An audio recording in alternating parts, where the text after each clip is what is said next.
స్వాగతం. నమస్కారం, అందరికీ నమస్కారం. ఈరోజు చికెన్ కర్రీ చేయడం చూపిస్తున్నాను. అమ్మమ్మ ముచ్చట్ల ఛానల్కి స్వాగతం. ఇదిగో మసాలాలు ఉడికిస్తున్నాను. ఇది మలేషియాలో చేశారు వాళ్ళు, మా తోటికోడలు వాళ్ళును. దాని ప్రకారంగా నేను చేస్తాను అనమాట. ఈ మసాలాలు, ఎల్లుల్లిపాయ, అల్లం, టమాటా, 3 ఉల్లిపాయలు, 2 టమాటాలు అన్నీ కలిపి ఉడికించేసేయాలి. ఉడికించేసిన తర్వాతను అది ఏం చేయాలంటే మళ్ళీ మిక్సీలో ఆడియాలన్నమాట. దానిలో ఉడికించేస్తున్నాను. ఉడికించేసి దాన్ని పక్కన పెట్టేస్తాను. ఉడికించాక అప్పుడు మాంసాన్ని చేస్తానన్నమాట. మాంసం కడిగేసాను శుభ్రంగాను. దాన్ని ఆయిల్ వేసి, పెనంలో ఆయిల్ వేస్తున్నాను. ఆయిల్లోనూ కూడా కొద్దిగా మసాలా వేయాలి. కొద్దిగా మసాలా వేసి ఉల్లిపాయ, పచ్చిమిరపకాయ, తర్వాత కరివేపాకు అన్నీ వేసేయాలి. అన్నీ వేసిన తర్వాత అప్పుడు అది వేగిన తర్వాత కొద్దిగా వేగాక ఒక మాంసం వేసేయడమే. చిన్న అల్లం ఎల్లుల్లిపాయ కొద్దిగా వేసాను.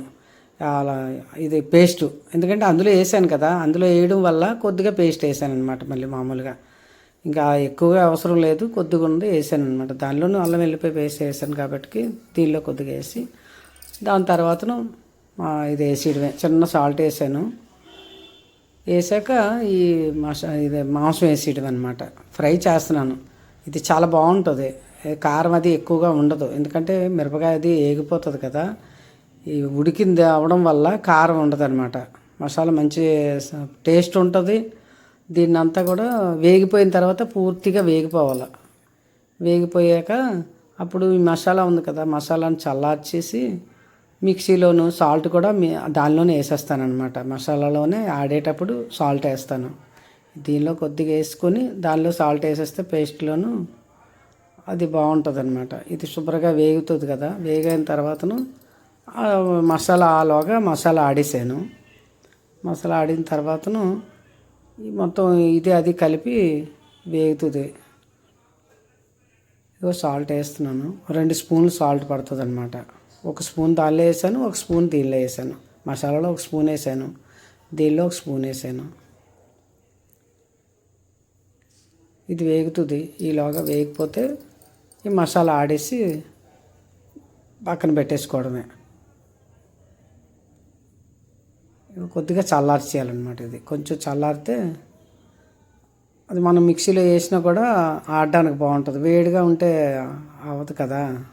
దానివల్ల కొద్దిగా చల్లార్చేసి, చల్లారిన తర్వాత కొద్దిగా మిక్సీలో ఆడేస్తే సరిపోద్ది. ఇది బాగుంటుంది. అక్కడ మలేషియాలోనే చేశారనమాట. దాని ప్రకారంగానే నేను చేస్తున్నాను. ఈ ఫ్రై కూడా డ్రై ఫ్రై లాగే చేస్తాను. కావాలంటే కొంచెం ఇది ఉంచుకోవచ్చు. ఇక మిక్సీలో ఆడేసాను. ఆడేసిన దాన్ని దీనిలో పేస్ట్ వేసాను అనమాట. అది శుభ్రంగా వేగే వరకు అలా కలుపుతూ ఉండాలి. అడుగు పట్టకుండా కలుపుతూ ఉంటే బాగుంటుంది అనమాట. చాలా బాగుంటుంది. పిల్లలు కానీ ఎవరు తిన్నా కూడా మంచి టేస్ట్ బాగుంటుంది అనమాట. ఇది ఎవరైనా చేసుకోవచ్చు. మీరు ఎవరైనా కూడా ట్రై చేయండి, చూడండి. ఇది మామూలుగా మామూలు పొడికారం అది వేసుకొని కూడా చేసుకుంటాం. పెరుగు, పొడికారం అన్నీ వేసుకొని చేసుకుంటాం. కానీ ఇది కొంచెం బాగుంటుంది, ఎందుకంటే కారం అది ఉండదు అనమాట. దీనిలోనూ కొంచెం మనకి టేస్ట్ వేరేగా ఉంటుంది. తర్వాత ఏంటంటే ఈ కారం కూడా ఉండదు, ఎక్కువ కారం. దానిలో కొద్దిగా పొడికారం కూడా వేసుకోవచ్చు అనమాట. నాకు కొంచెం కారం తక్కువ, అందువలన పొడికారం కావాలన్న వాళ్ళు కొద్ది పొడికారం 4 స్పూన్లు ఇది వేసుకొని, తర్వాత వెన్న కూడా వేసుకోవచ్చు. ఉంటే వెన్న ముద్ద కూడా వేసుకోవచ్చు. కానీ చప్పదనం వస్తుంది అనేసి వేయలేదు నేను. బాగుంటుంది, చాలా బాగుంటుంది. ఇది చూడండి, ట్రై చేయండి. అందరూ కూడా చూడండి, టేస్ట్ చాలా బాగుంటుంది. ఇక అయిపోయింది. దీనిలో వేసేస్తున్నాను అనమాట. బేసిన్లో వేసేస్తున్నాను. చాలా బాగుంటుంది. కూర అయితే మాత్రం ఇది ఫ్రై అనమాట.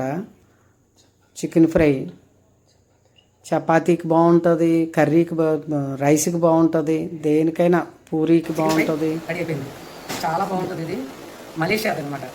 మలేషియా పేస్ట్ మలేషియాలోనే చేశారు వాళ్ళు. దాని ప్రకారంగా చేశాను నేను.